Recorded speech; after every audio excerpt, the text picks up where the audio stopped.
Hello everyone, आज हम करने जा रहे हैं सेक्शन नंबर 42, 43 और 44 of transfer of property act. इस चीज़ को स्टार्ट करने से पहले मैं आपको बता दूं कि मैंने इसके ऑलरेडी ट्रिक्स बना के तैयार करके आपकी अपलोड कर दी हैं। ठीक है, जो ये वाला पोर्शन है उस पूरे पोर्शन की वीडियोस मैंने अपलोड कर दी हैं और इस वाले पोर्शन में हम सेक्शन नंबर 42, 43, 44 करेंगे।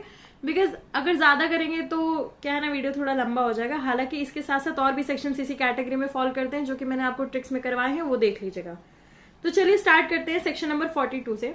अब 42 के पहले बेरेट के प्रोविजन स्टार्ट करते हैं। सबसे पहले आता है 42 में बोला गया है transfer by person having authority to revoke former transfer. ठीक है, कोई एक ऐसा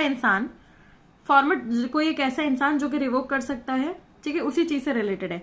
अब हम इसके इलस्ट्रेशन से इसको समझ लेंगे तो इजी हो जाएगा। तो क्यों ऊपर वाला पढ़े, A lets a house to B and reserves power to revoke the lease. ठीक है, ट्रांसफर क्या है, लीज वाला ट्रांसफर है, पूरा ट्रांसफर नहीं है। ठीक है, ये इमूवेबल प्रॉपर्टी के ट्रांसफर से रिलेटेड है।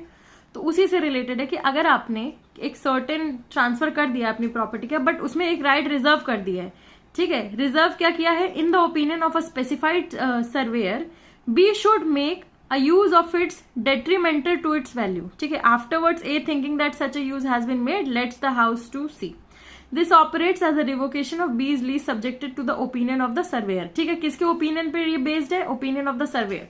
सिंपली मैं आपको दूसरा एक एग्जांपल देती हूँ। मान लो A B C, ठीक है, A ने B को एक प्रॉपर्टी जो है वो आप लीज पे दे दिया और बोला कि C अगर खरीद लेगा तो फिर उसकी मर्जी चलेगी इस प्रॉपर्टी पे। ठीक है, तो हमारा जो ये लीज का कॉन्ट्रैक्ट है, लीज का जो ट्रांसफर है, ये रिवोक कर जाएगा। उसी चीज से रिलेटेड है कि अगर उसने ट्रांसफर कर दिया तो ये है। अब इसका एक्सेप्शन क्या हो जाएगा कि अगर आपने प्रॉपर्टी सेल कर दी, यानी कि पूरी सेल कर दी। सेल में क्या होता है, सारे राइट्स चले जाते हैं, तो सेल में तो चली ही जाएगी पूरी प्रॉपर्टी, तो यही उसका एक्सेप्शन में आता है। तो चलिए इसका बेरेक्ट प्रोविजन पढ़ते हैं। Where a person transfers any immovable property reserving power to revoke the transfer, उसके पास किस चीज की पावर रिजर्व्ड है कि रिवोक कर सके उस ट्रांसफर को, and subsequently transfers the property for consideration to another transferee. Subsequently वो किसको ट्रांसफर करता है, अपनी प्रॉपर्टी सामने किसी और को ट्रांसफर करता है। सच transfer operates in favour of such transferee. वो ट्रांसफर किसके फेवर में ऑपरेट करता है, उस ट्रांसफरी के फेवर में ऑपरेट करता है, subject to any condition attach to the exercise of the power. ठीक है, as the revocation of the former transfer to the extent of the power. अब समझ में आ गया कितने एक्सटेंट तक है। अब इसका हम ना थोड़े नोट्स कर लेते हैं। जब आप नोट्स कर लोगे तो इसको और डीपली समझ जाओगे। बहुत सिंपली मैंने एक लाइन में आपको बता दिया, ए है, बी है, सी है। ए ने बी को प्रॉपर्टी लीज की, बी को लीज की है ना, ट्रांसफर की अंडरलाइन हेडिंग क्या है, लीज। ए ने बी को प्रॉपर्टी लीज की, लीज करने के बाद ए ने बी सी को प्रॉपर्टी सेल कर दी, तो ए बोल देगा बेटा अब तुम जाओ यहां से, तुम्हारा खेल खत्म, क्योंकि अब मैं इस फॉर्मर ट्रांसफर को रिवोक कर रहा हूं, क्योंकि मेरे पास अथॉरिटी है, मैंने ऑलरेडी उस चीज को रिजर्व कर लिया था। होटल में जैसे आप लोग सीट रिजर्व करते हो, ठीक है, होटल में सीट वाले क्या करते हैं, रेस्टोरेंट वाले आपको सीट तो देते हैं, पर अगर उसमें रिजर्वेशन का टैग लगा दिया उन्होंने तो फिर वो आप सीट आप नहीं ले सकते हो, जिसने रिजर्व की है वही लेगा। ठीक है, अब इसके नोट्स पे चलते हैं। नोट्स में भी देखो यही मैंने आपको बता रखा है, सेल हो रही है। ठीक है, सेल में ही जो है ये अगर सेल हो रही है तो सेल में ये एक्सेप्शन पे आ जाता है कि आपने सेल 1 आपने पूरा सेल कर दिया तो वहां पे नहीं होगी। अब ये प्रिंसिपल क्या है, principle underlying here is where there is transfer of property under which transferor reserves power to revoke the same under certain specified condition.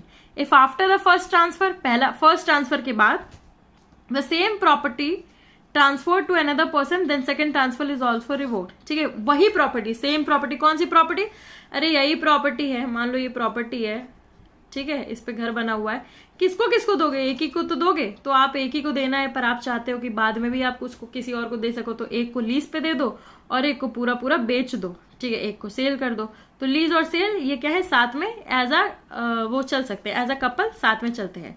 It also specifies that the transfer of the power of revocation is inseparable in such cases, कि ऐसे cases में क्या है, transfer revocation की power जो है वो inseparable है, इस केस में इनसेपरेबल है।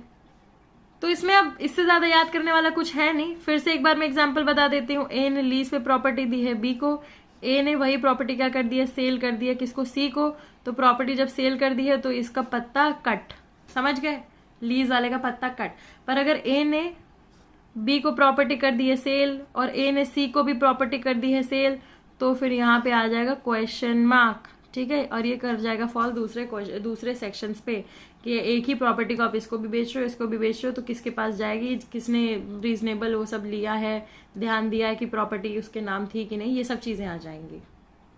नेक्स्ट इसके बाद आते हैं सेक्शन नंबर 43, जिसमें बात हो रही है फीडिंग द ग्रांट बाय एस्टोपेल। ठीक है, अब इसको आप समझो पहले तो इसमें किस ट्रांसफर के बारे में बात की है। Transfer by unauthorised person who subsequently acquires interest in property transfer. हम लोग ये थोड़ा सा पहले भी डिस्कस कर चुके हैं, बट मेन डिस्कशन जो होगा वो इसी में होगा। यानी कि एक इंसान जिसने प्रॉपर्टी ट्रांसफर कर दी है और बाद में उसके पास वो प्रॉपर्टी हो जाती है, तो वो ये नहीं बोल सकते कि जब मैंने ट्रांसफर की थी हम तो कंगाल थे, हमारे पास तो प्रॉपर्टी नहीं थी। नहीं भैया, अब प्रॉपर्टी आ गई, अब तुम दो, क्योंकि सामने वाले का तुम ऐसे काट नहीं सकते हो। सिंपल यही बात की गई है। ठीक है, अब हम इसमें पढ़ते हैं where a person fraudulently or honestly represents that he is authorised to transfer certain immovable property and professes to transfer such property for consideration. किसके लिए? कंसिडरेशन के लिए। Such transfer shall at the opinion of the transferee operate on any interest which the transferor may acquire in such property at any time during which the contract of transfer subsists. बीच में लोग comma तो लगाया है, पर 2-4 line बढ़ा देते, full stop लगा देते तो समझने में ज्यादा आसान हो जाता। ठीक है, ऐसे गधों की तरह पूरी इंग्लिश पढ़ते ना रहते हम लोग। अब इसमें सिंपल ये है, वेयर अ पर्सन क्या करता है? Fraudulently erroneously represents. पहले तो रिप्रेजेंट करता है कि वो ऑथराइज्ड है किस चीज के लिए? ट्रांसफर करने के लिए। क्या ट्रांसफर करने के लिए? Certain immovable property. और फिर इसके बाद वो प्रोफेस भी कर देता है उस प्रॉपर्टी को ट्रांसफर करने के लिए। कैसे ट्रांसफर करता है? कंसिडरेशन में करता है। तो सच transfer shall at the option of the transferee. किसके ऑप्शन में? ट्रांसफरी के ऑप्शन में। Operate on any interest which the transferor में एक्वायर इन सच प्रॉपर्टी। ठीक है, अब वो उस इंटरेस्ट का हकदार है जो कि वो ट्रांसफरर एक्वायर कर लेगा उस प्रॉपर्टी पे। कब एक्वायर करेगा? अरे कभी भी एक्वायर करे, वो प्रॉपर्टी आपके नाम हो गई है तो हो गई है ना। विच the contract of transfer subsist. अब आप ये बोलोगे कि ये तो सेक्शन नंबर 6A के परहेज जा रहा है। 6A क्या है? स्पेस सक्सेशनिस्ट। ठीक है, तो स्पेस सक्सेशनिस्ट में क्या बोलता है वो कि हमको ये प्रॉपर्टी मिलने वाली है, सामने वाले को भी पता है कि इनको ये प्रॉपर्टी मिलने वाली, तो सामने वाला अपना खुद कटवा रहा है ट्रांसफरी। इसमें ट्रांसफरी कटवा नहीं रहा है, ट्रांसफरी के साथ धोखा हुआ है, ये डिफरेंस है। ठीक है, nothing in this section shall impair the right of transferees in good faith for consideration without notice of the existence of said option. समझ में आ गया आपको ये? अब मैं आपको इसके नोट्स करवाती हूँ, बहुत सिंपल से नोट्स हैं। ठीक है, आराम से कर लेते हैं। अब नोट्स में सबसे पहले तो ये देखा जाएगा कि इसमें प्रिंसिपल कौन सा लगा है। प्रिंसिपल लगा है फीडिंग ग्रांट बाय एस्टोपेल। क्या है इसमें? Where one person with no authority to transfer transfers the property and subsequently acquires the property, he can not deny the transfer. हमने 43 सेक्शन में हमने क्या पढ़ा है? ये पढ़ा है कि अगर उसको कोई प्रॉपर्टी मिल जाती है सब्सिक्वेंटली तो उसका हकदार होगा ट्रांसफरी।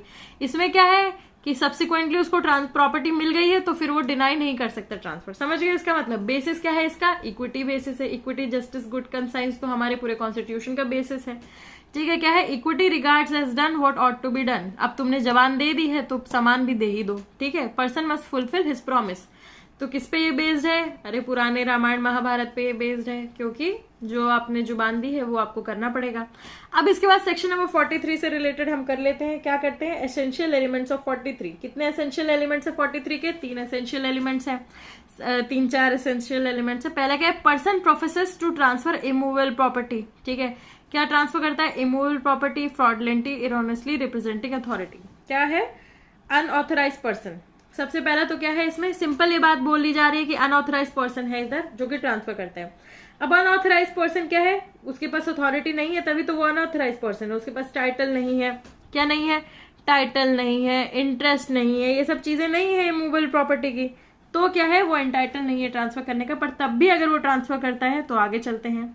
ठीक है, ट्रांसफर बाय फ्रॉडलेंट और एरोनियस रिप्रेजेंटेशन। अब हम इसमें आ जाते हैं फ्रॉडलेंट और एरोनियस रिप्रेजेंटेशन। अब इसमें देखो ये बहुत नेसेसरी है कि देयर मस्ट बी इरोनियस और fraudulent representation on behalf of the transfer. देखो जो मैं बोल रही हूँ उतना लिखना नहीं है, समझना है। ठीक है, इमूवेबल प्रॉपर्टी के बारे में डिफाइन कर दो, प्रोफेस के बारे में डिफाइन कर दो, अथॉरिटी रिप्रेजेंटेशन। देखो जितना तुम घुस सकते हो घुस जाओगे, पर पेपर में तुम्हें लिखना इतना ही है। ठीक है, पर इतना याद रहने के लिए थोड़ा ज्यादा इसके बारे में सुनना पड़ेगा तो आपको याद रह सकता है। तो इमूवेबल प्रॉपर्टी, फ्रॉडलेंटली, इरोनियसली, ये होना बहुत जरूरी है, एसेंशियल एलिमेंट है, वो सब बता रही हूँ मैं। नेक्स्ट इसके बाद क्या है? Transfer is for consideration. हाँ ठीक है, ट्रांसफर जो है वो कंसिडरेशन के लिए होना चाहिए। ग्रेचुइटियस और विदाउट कंसिडरेशन नहीं होना चाहिए। ठीक है, नेक्स्ट इसके बाद है 3, transferor acquires authority subsequently. Transfer कैसे एक्वायर करता है प्रॉपर्टी? अरे सब्सिक्वेंटली, यानी कि बाद में उसको मिल गया है। Such interest can be acquired इधर बाय ट्रांसफर इंटरवीवोस और बाय ऑपरेशन ऑफ लॉ। कैसे? 1 है इंटरवीवोस और सेकंड क्या है? Operation of law. ठीक है, अरे कैसे भी हो सकता है, प्रॉपर्टी उसकी मिल गई है तो फिर बात खत्म। फिर उसके बाद क्या है, rights of transferees in good faith for consideration. अब इसमें फोर्थ पॉइंट भी देख लो, transferee may compel the transferor to pass on property to him. अब उसको कंपेल करना पड़ेगा, अपने आप तो दे नहीं देगा, दानवीर जी है नहीं वो, है ना, तो वो क्या करेगा, कंपेल करेगा। अब इसी के साथ हमारा ये पोर्शन कंप्लीट होता है, पर एक चीज और रह गई है, डिफरेंस वगैरह। डिफरेंस किस चीज के बारे में, सेक्शन 6 और सेक्शन 43, इसके बीच में कॉन्फ्लिक्ट है, वो कर लेते हैं हम सबसे पहले। अब कॉन्फ्लिक्ट के बारे में कौन से केस में बात हुई है, जामा मस्जिद वर्सेस कुदैमिंद्र, ठीक है, कोदी मनियांद्र, ठीक है, जुम्मा मस्जिद। अब इसमें क्या बोला गया था कोर्ट ने, कॉन्फ्लिक्ट क्या था, no conflict as such and both में ऑपरेट साइमल्टेनियसली। 6 किस बारे में बात करता है, सब्सटैंटिव लॉ है, और 43 क्या है, रूल ऑफ एस्टोपेल के बारे में बात करता है, ठीक है, बहुत ज्यादा कुछ नहीं है। अब डिफरेंस बिटवीन इन दोनों के बीच में डिफरेंस देख लेते हैं, 6A और 43 के बीच में। अब देखो सबसे पहले 6A और 41 और 40, पहले सबसे पहले हम देखते हैं 6A, ठीक है, इधर लिख दो 6A, इधर लिख दो 43, ठीक है, ऐसे ऐसे हम डिफरेंस कर लेंगे। 6A में क्या है, सब्सटैंटिव लॉ है, ठीक है, और ये क्या है, एस्टोपेल है, ये हम लोग अभी कर ही चुके हैं। फिर इसके बाद क्या है, it applies to both movable immovable. अरे 6A हमें पता है मूवेबल और इमूवेबल दोनों में लगती है, मूवेबल इमूवेबल, और ये किस में लगती है, सिर्फ इमूवेबल में लगती है। नेक्स्ट क्या है, it applies for all kinds of transfers that is for consideration and gratuitous, ठीक है, कंसिडरेशन और ग्रेट्यूटस दोनों के लिए लगती है। और ये किस में लगता है, ये लगता है सिर्फ कंसिडरेशन में। और लास्ट और फॉरमोस्ट इसका जो डिफरेंस ये रहता है कि स्पेस सेक्शन इसमें नॉलेज दोनों की होती है, ठीक है, और इसमें क्या है, नॉलेज किसकी होती है, नॉलेज सिर्फ एक की होती है, दूसरे की नहीं होती है। समझ में आ गई इतनी सी बात, बेसिक डिफरेंस यही है नॉलेज वाला, जो मैंने आपको ऑलरेडी एग्जाम्पल में बता दिया था। नेक्स्ट इसके बाद 41 और 43 में भी डिफरेंस है। देखो ये प्री मेंस में पूछा जाता है, इसलिए मैं आपको करवा रही हूँ, बहुत ज्यादा जरूरी है कि नहीं, ये पेपर देने के बाद ही पता चलेगा। नेक्स्ट इसके बाद आ जाता है 41 और 43 के बीच में डिफरेंस। अब ये मैंने पढ़ा दिया था पर मैं वीडियो नहीं प्ले कर पाई। 41 में ट्रांसफरी, इसमें ट्रांसफरी जो है वो बिलीव नहीं करता है तो इंक्वायरी करता है। इसमें ट्रांसफरी बिलीव कर देता है कि प्रॉपर्टी उसकी है।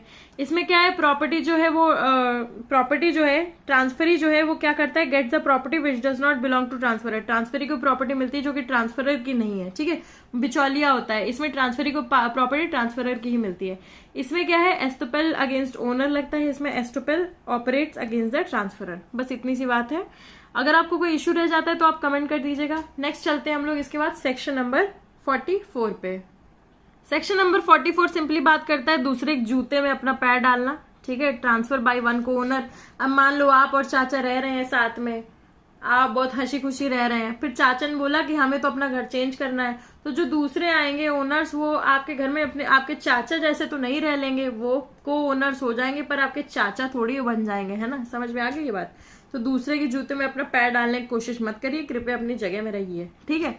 वही है इसमें, where one of the two or more co-owners of the immovable property legally competent in that behalf transfers his share, एक अपना शेयर बेच देता है, ठीक है, or any interest therein the transferee acquires as to such share or interest and so far as is necessary to give effect to the transfer the transferor's right to joint possession or other common or part enjoyment of the property and to enforce a partition of the same, but subject to the conditions and liabilities affecting at the date of the transfer the share or interest or transfer।